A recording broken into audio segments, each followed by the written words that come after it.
guys. I thought I would check in. I know I haven't for some time. So much has been happening. The kids are at church tonight, and Dad went to go pick them up. And I'm sitting here on the couch with the dogs. This one just got busy with a bone, and Misty's on my lap, and Ferris is over there on the ground. Everybody, they're just, worn out. They've been running around all day. And I have my leg up because it just keeps swelling up. But I had my knee surgery on Thursday, and I was so sick. When I came home, I was sick all day, and then just about all day the next day. And I could only eat a few crackers. I thought this must be what, it feels like to be on a ship and be really seasick, because when I stood up, it's like the walls, when I would look at a picture on the wall, it would just keep like going like a movie reel, down, down, down, down.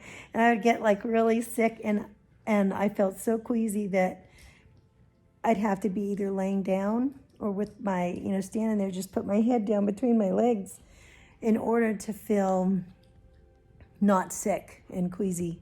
But I certainly didn't have an appetite. And so that was besides, all the swelling and everything in my leg.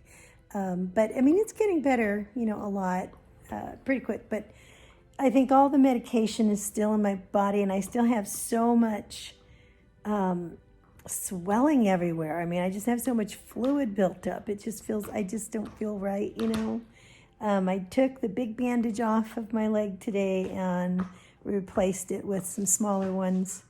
But the stitches are still in it. And I can't really bend my knee very well.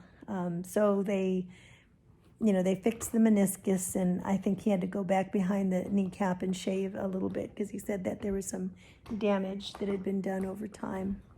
And I'm sorry it's so dark in here. It's just kind of subdued in this room. But Javi and I were talking a little earlier, and we were talking about how everything's changing, right now. There's so many things that are upsetting, I think, that are going on. We're not quite sure. Who knows really what's going to happen next, And we were talking about how when we were we first met in junior college many, many years ago, 36 years ago. And how, I did not know we were going through a recession back then. I didn't know the housing market had crashed back then. I didn't know, there were all these problems back then.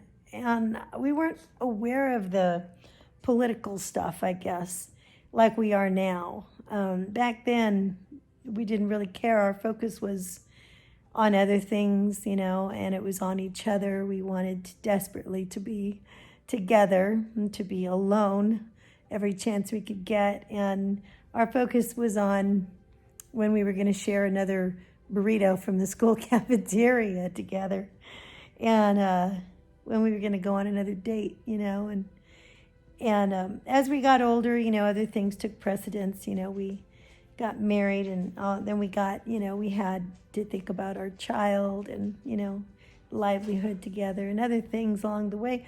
And I still wasn't really aware of what was going on in the world around us. And now I feel like, I think we all are, more than ever. I think mostly because more than ever before, changes are really affecting all of our lives, And what is going on in the, I don't want to say just the political world, but I mean just the world in general, is funneling itself into everybody's life, whether you want it to or not. And I think the pressure of thinking, what's going to happen next is, am I not going to be able to do something else? What's going to be taken away from me, or will somebody something be taken away?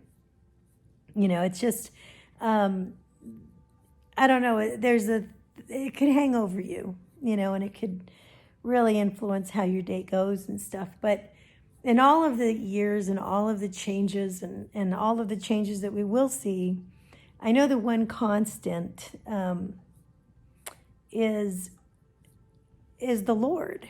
He doesn't change. He's unchanging. He always has been the same. No matter what happens to the world, he doesn't change. And there's been one, I love hymns. I love old hymns. And one old hymn that's been coming to my mind again and again over the last 2 days. I just started humming it, and I hadn't hummed it for many years, but we just looked it up because I was asking my husband, well, what's the title of this? And it is, I Know Whom I Have Believed. And it goes something like, excuse my singing, it's not, that great right now. I know whom I have believed and am persuaded that he is able to keep that which I've committed unto him until that day, or against that day, but it means until that day. And that just kept coming back to me over and over again in my spirit. And I thought, wow, that's just such a beautiful and calming thought that no matter what happens, the one that I believe in and the promises that he's made to me, he can keep those until that day that, that it all comes to an end for me, right? Which is just the beginning. He's able to keep me until the day that he needs to take me home, right? And there's so much hope in that. There's great hope in that, and there's peace. And he says, that for those who believe in him, there's a peace that passes all understanding. There's just no way to describe it. No matter what happens in the world, he's the same, and he's the same for us. So I just think that I just wanted to share that with you, that's been coming to mind lately. It's so easy. Salvation, the Lord has made it so very easy that even a child can understand it. And that's just, to believe in who he is. God's Son came to earth, to be the sacrifice for our sins, to be that bridge back to God, and to believe that is who he is. And just to, that's it right there. That's the gospel right there. And to believe that and to proclaim it, it's just such victory. It brings such victory in life and in your heart. Okay, guys, I'm going to let you go for tonight. I hope you have a good night, and I'll see you next time. Love you guys.